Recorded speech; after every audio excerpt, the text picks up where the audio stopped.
Last night na nga po pala ni Mikay dito sa bahay ni Moma dahil mai-evict na nga si Mikay at malilipat na siya sa bukid. Dahil tapos na ako sa pagiging emotional, so gusto ko naman magiging happy ang paglalakbay ni Mikay sa bukid. At balang araw makakasama din namin ulit si Mikay sa iisang area lang mga kamoma. Kaya ayan, nagplano na ang moma nyo na tumaya ng loto. After a year mga kamoma, once a year lang talaga ako tumataya ng loto, no? Pachamba-chamba lang ba?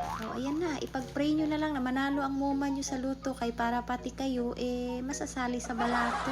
Grabe yun, no? Dahil sa sobrang lawak ng imagination natin mga kamoma na gusto natin makatulong sa mga stray animals. Kaya ayan, gumagawa na tayo ng paraan. Bakit pa kasi hindi tayo yung mananalo mga kamoma, no? Kasi meron naman tayong purpose. Basta ito mga kamoma, sinubukan ko lang. Malay mo, baka manalo pala tayo. Since ang dami pa namang humihingi ng tulong dito sa page ko. And by the way mga kamoma, ngayong araw nga po pala kami bibili ng bigas na tigfa 5 kilos ng 7-tonner. Ito kasi ibibigay natin sa mga walang-wala, mga kamoma, at lalo na sa ating mga senior citizen.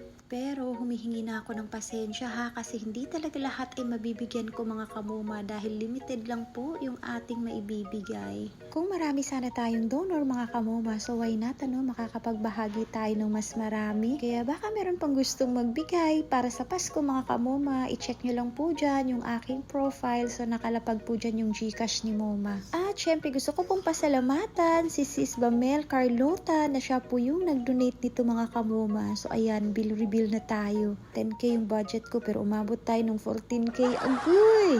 Pero okay lang yan mga kamoma dahil nga Christmas ngayon. So dapat lang i-open yun mo yung pitaka ron. Kaya very thankful talaga ako sa ating sponsor mga kamoma. Katulad ng sinasabi ko na hindi ko talaga magagawa ito kung hindi dahil sa ating sponsor. At abangan nyo na lang po ang video nito mga kamoma kapag na-distribute na namin. So ayan, anong oras na kami natapos? 8:44 PM. Then kami gutom na kaya ayun, kumain nga kami ng pandesal mga kamoma, pantawid gutom. Bibili sana kami ng ulam kaso yung mga nakikita ko tong mga stray cat mga kamoma. So naglagay na lang din ako ng cat food syempre.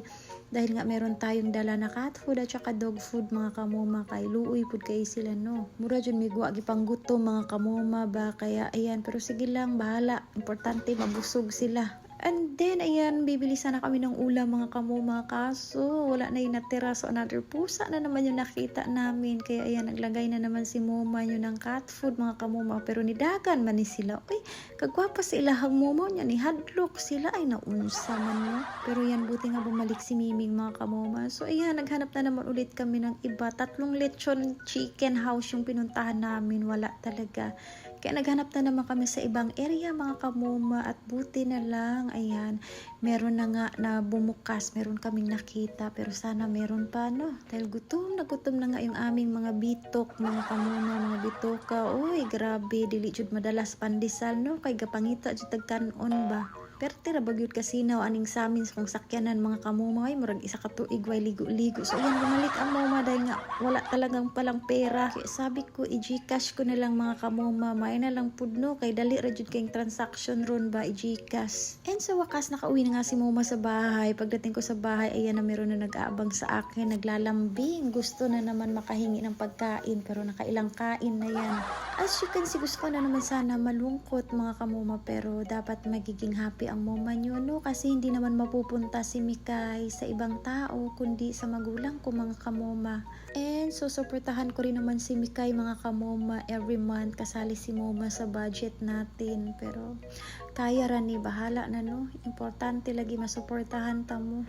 Basta Mikay, lagi mong tatandaan, mahal na mahal ka ni Moma anak, at lagi ka rin naming bibisitahin. You know naman kasi mga kamoma, hindi nyo talaga alam kung ano yung tunay na nangyari sa labas ng camera. Kaya ayoko na magiging kawawa si Mikay sa mga boys. Lalo na nag-uumpisa na siyang magdalaga mga kamoma. Eto gid sa ate Diday, prinsesa, jud kay na siya sa mga iro. Kinisim nyo, alam na susuka, pilitin pang kumain ng madami, ambot ni mo titamyong. Kaya hanggang sa susunod na video mga kamoma, babush!